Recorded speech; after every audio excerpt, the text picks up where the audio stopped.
and I would have dropped the Pro line that has the Model O shape for people who just want the familiar, safe shape, and then also the Series 1 Pro for people who want the lighter, newer shape. That would have been a good way to do it. I don't think people would have even complained about the group buy system, but Glorious, they were like, let's get their money, let's do some weird ritual with the money that we get from people on the Model O Pro, and then let's release the Series 1 Pro just a few days later.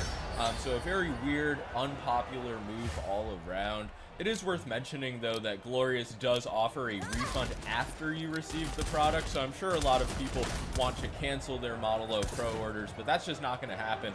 But once you receive it, if you don't want it, you can refund it. So I just hope Glorious learns something from this and just changes the way that they're conducting these group buys, because honestly, at this point, who's to say 10 days after this group buy ends, they won't launch a Series 2 Pro? It's honestly, it could get real crazy. The group buy opens up on June 22nd, I believe, but I don't even know what they can reveal there. We already know the shape dimensions, we know the weight. They're obviously not going to stray away from the specs they use in all of their mice. So basically all we're going to find out is the pricing and the estimated delivery date, I would imagine. Maybe there will be some more info. I just refreshed Twitter and saw they actually posted a picture of the mouse with a side angle so you can get a better idea of the pump placement. It's sort of looking like a high F to me, but yeah. Really, the new shape from Glorious, it could potentially be interesting. Not a huge fan of the spec for when the mouse is likely to come out. I do wish they would throw in a 3395, but they won't. So yeah, the mouse could be cool, but the way they're doing these releases is definitely not cool, and the hate that they're getting for the release really shows that. And that's going to be all for this video. I just wanted to give my opinion because yesterday when I saw this, I was just amazed that they actually did this. One of the greediest moves I've seen in my time reviewing mice, so I just wanted to make a video on it. Be sure to let me know what you think in the comments of both the mouse and the release, just the way they released it. But that's going to be all. Make sure to leave a like and subscribe if you enjoyed the video, and yeah, peace.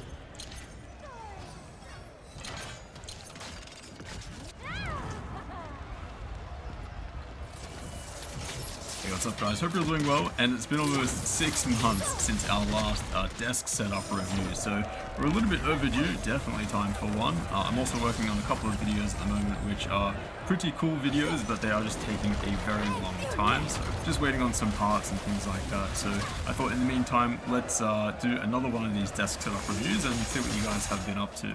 And this one that we're scrolling past has caught my eye. I actually kind of saw this one to start with. Take a look at this lighting setup. It is absolutely insane. This guy has an aperture light box. This is not just any light box as well. For one, it's a pretty expensive one, and two, it is absolutely huge. So most likely he's using this for Twitch, broadcasting. I think this would be a little bit overkill for Zoom calls and stuff like that, but I think it's safe to say this is the god tier lighting setup for your desk. And also something that's caught my eye here is the Elgato low profile boom arm for the microphone, which just seems to be coming out at the perfect spot there, just wraps around the monitor really well. I'm not sure if you guys have seen what I use, but it's basically what he's got up here. It's the Rode PSA-1. I've pretty much got it mounted right behind the monitor, kind of similar but a little bit lower than what he has.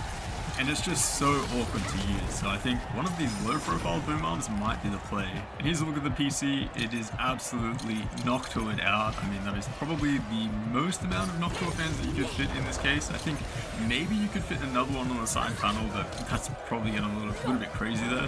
He's running some pretty decent components here as well. Ryzen 5600X and an RTX 3070 FE, and that will have no problem staying cool with that setup. It does look like they've changed it around a little bit from this setup to the other one, for a mousepad for example.